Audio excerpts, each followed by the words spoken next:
Ce jour dédié pour l'élévation de l'âme de André Kemera Grigri Bat Sultana Rachel Zochran Levracha de mémoire bénie.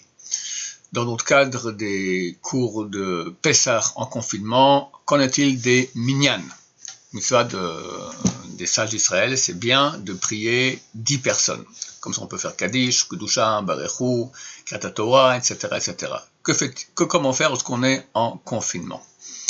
Le top, si c'est possible, ici en Israël ça se fait beaucoup, moi-même Baruch Hashem on a pu le faire, c'est qu'il y ait ce qu'on appelle minyan des balcons, chacun reste chez soi, mais s'il voit les autres, alors c'est considéré comme un minyan. Alors c'est quoi voir? Il y en a qui disent qu'il faut que chacun, pour faire partie du minyan, il faut qu'il voit les 9 autres, alors là comme ça crée 10, c'est un minyan. Et d'autres qui ne voient pas forcément les 10 ou les 9 autres peuvent s'ajouter à ce minyan. Il y a déjà un minyan existant. Dans ce minyan-là, chacun voit les 9 autres. Et les autres qui ne voient pas les 9 autres, du fait qu'ils entendent le minyan, même s'ils ne voient rien du tout, ils peuvent répondre Kaddish, Amen, Kedusha, Kriyat Torah, tout est valable. Parce qu'il y a un vrai minyan physique qui existe, bien qu'il est fait de personnes dans des balcons différents ou dans des maisons différentes. Certains disent qu'on peut même alléger la loi, pas besoin que dans les 10 du minyan, chacun voit les 9 autres. S'il y en a un parmi les 10 qui voit les 9 autres, alors par lui, tout le monde est réuni. C'est-à-dire le 1 voit que le numéro 2, le 2 voit que le numéro 3, le 3 voit que le numéro 4, etc. Le 10, lui, il voit les 9 autres. Alors vu que lui voit les 9 autres, et qu'il y a quelqu'un qui le voit, et un autre quelqu'un qui voit le, etc., etc., donc c'est valable aussi. Il y a un avis qui dit comme ça, on peut compter aussi sur cet avis si on n'a pas le choix. S'il n'y a pas, ça c'est le top parce que c'est un vrai minyan et c'est valable. Et c'est reconnu aussi donc comme ça correspond aux clauses de sécurité des différents États. S'il n'y a pas de minyan pareil, alors il y a des endroits où il y a un minyan.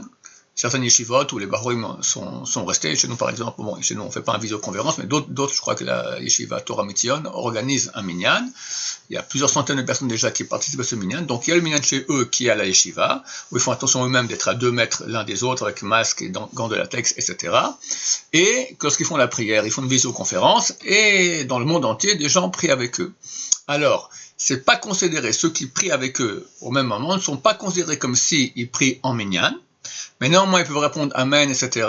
Et ils peuvent écouter la Kriyat Torah, tout cela est valable, mais ils ne sont pas considérés comme priant minyan, ils sont considérés comme priant à la même heure que le minyan. La halakha dit que si on ne prie pas en minyan, au moins il faut essayer de prier à la même heure que le minyan. Alors là, c'est bon, parce qu'ils sont simultanés. Quand le minyan, ici à Jérusalem, commence la Hamida, à Paris, à New York, peu importe, les gens commencent aussi leur Hamida, donc c'est au même moment, donc ça a une certaine valeur. Et de plus, comme j'ai dit, on peut répondre Amen, Kaddish, etc., il n'y a pas de problème. Attention, le seul problème qu'il y a, c'est si par exemple on fait Arvit, eux ils font Arvit ici, il fait déjà nuit, à Paris, il fait encore jour, à New York, c'est le matin, donc il ne peut pas prier Arvit au même moment. Donc, bien qu'on autorise à prier Arvit des fois en fin d'après-midi alors qu'il fait encore jour, ça c'est à condition qu'il y ait un vrai minyan. Mais comme je viens d'expliquer, quand on prie par visioconférence avec un minyan, on n'est pas considéré comme priant en minyan. On est considéré comme si on prie à l'heure du minyan. Donc c'est pas valable pour autoriser de prier avec eux Arvit alors qu'il fait encore jour chez nous. S'il fait déjà nuit à Jérusalem et quelqu'un a pris maintenant Arvit à Paris avec le minyan de Arvit qui est ici à Jérusalem, mais chez lui il fait encore jour, il ne peut pas prier Arvit à ce moment-là. Ce qu'on lui recommandera, c'est d'écouter cette prière, comme ça il répond le Kaddish, il répond Barechou, il a déjà gagné énormément par cela, et quand il fera nuit à Paris, alors il priera lui-même tout seul. Et Dieu acceptera cette prière mieux que s'il prie avec le minyan alors qu'il fait encore jour, parce qu'il n'a pas le droit de le faire vu qu'il est seul, il n'est pas considéré comme priant en minyan. Dernière solution, prier tout seul. Hachem a voulu qu'on soit en confinement, et pas tout le monde peut prier en minyan ou en visioconférence. Les jours de fête, il va de soi qu'on ne peut absolument pas utiliser la visioconférence pour prier en minyan.